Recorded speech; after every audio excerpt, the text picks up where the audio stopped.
यशया अध्याय 51.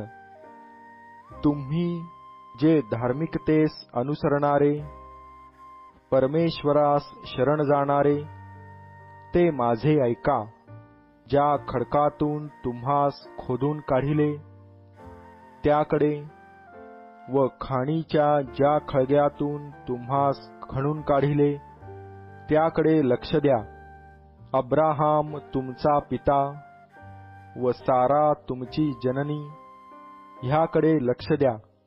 तो एकटा होता, तेव्हा त्याला मी बोलाविले व त्याला आशीर्वाद देऊन त्या एकाचे पुष्कळ केले. पहा, परमेश्वराने सियोनाचे सांत्वन केले, त्याच्या सर्व ओसाड स्थळांचे सांत्वन केले आहे. त्याचे रान एदेनासारखे केले, त्याचा निर्जल प्रदेश परमेश्वराच्या बागेसारखा केला. आनंद व उल्हास, उपकार स्मरण, गायन वादनाचा ध्वनी त्याजमध्ये होत आहे. माझ्या लोकांनो, मजकडे लक्ष द्या. माझ्या प्रजे, मजकडे कान दे, कारण माझ्यापासून धर्मशास्त्र निघेल व राष्ट्रास प्रकाश प्राप्त व्हावा, म्हणून मी आपल्या धर्माची संस्थापना करीन.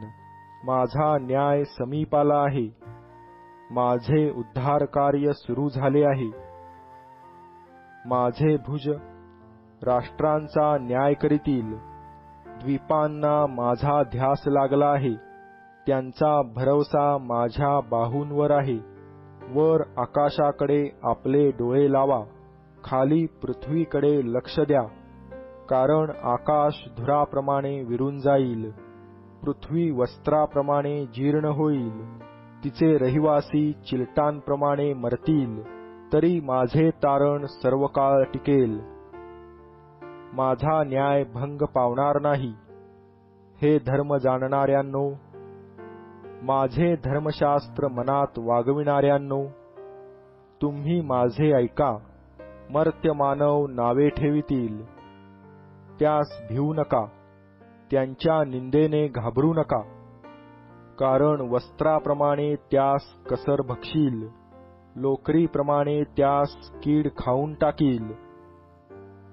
माझा न्याय तर सर्वकाळ टिकेल, पिढ्यानपिढ्या राहील. हे परमेश्वराच्या भुजा, जागृत हो, जागृत हो, बलयुक्त हो. पूर्वकाळच्या दिवसातल्याप्रमाणे, प्राचीन युगातल्याप्रमाणे जागृत हो. राहाबास छिन्न भिन्न करणारा तूच नव्हेस काय? मगरास विंधिणारा तूच नव्हेस काय?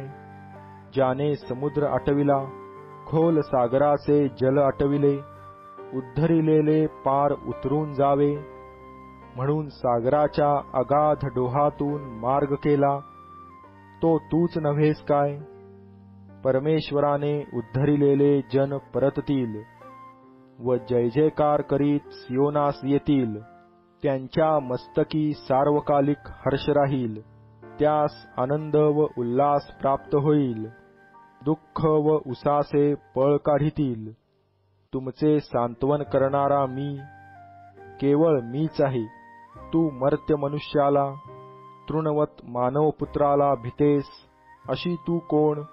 आकाश पसरणारा, पृथ्वीचा पाया घालणारा, परमेश्वर तुझा कर्ता, याला तू का विसरलीस?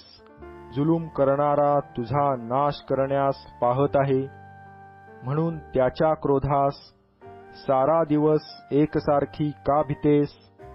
जुलम्याचा क्रोध उरला आहे कोठे? दबलेला मुक्त होण्याची त्वरा करीतो.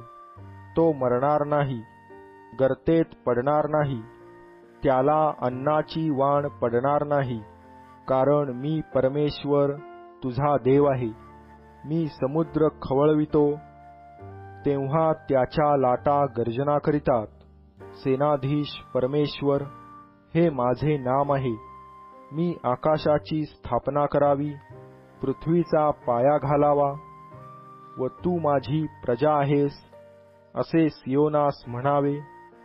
म्हणून मी आपली वचने तुझ्या मुखात घातली, आपल्या हाताची छाया मी तुझवर केली. हे यरुशलेमे, जागी हो, जागी हो, उठ. तू परमेश्वराच्या हातून त्याच्या क्रोधाचा प्याला पिऊन टाकीला आहे. झोकांडे देणारा कटोरा तू प्यालीस, त्यातील थेंबही उरला नाही. तिने जन्म दिलेल्या मुलांपैकी कोणी तिला मार्गदर्शक नव्हता. तिने वाढविलेल्या मुलांपैकी कोणी तिचा हात धरिला नाही. तुझवर ह्या दोन गोष्टी गुदरल्या, उजाडी व नाश, दुष्काळ व तरवार. तुझे समाधान कोण करील? मी तुझे सांत्वन कसे करू? तुझे पुत्र मूर्छित झाले आहेत, पाशात सापडलेल्या हरिणाप्रमाणे. रस्त्यांच्या नाक्या नाक्यांनी ते पडले आहेत. ते परमेश्वराच्या क्रोधाने, तुझ्या देवाच्या धमकीने ग्रासिले गेले आहेत. ह्याकरिता तू जी पीडित व मस्त झाली आहेस, पण मद्याने नव्हे, ती तू. हे ऐक, तुझा प्रभू परमेश्वर, आपल्या लोकांचा कैवारी, जो तुझा देव, तो म्हणतो, पहा, झोकांडे देणारा प्याला, माझ्या क्रोधाचा कटोरा तुझ्या हातातून मी काढून घेतो. यापुढे तू तो पिणार नाहीस. ज्या पीडा करणाऱ्यांनी तुझ्या जीवाला म्हटले, खाली वाक, म्हणजे आम्ही तुझवरून चालून जाऊ, आणि तुझवरून ज्या चालणाऱ्यांसाठी तू आपली पाठ भूमी व रस्ता अशी केली, त्यांच्या हाती मी तो प्याला देईन.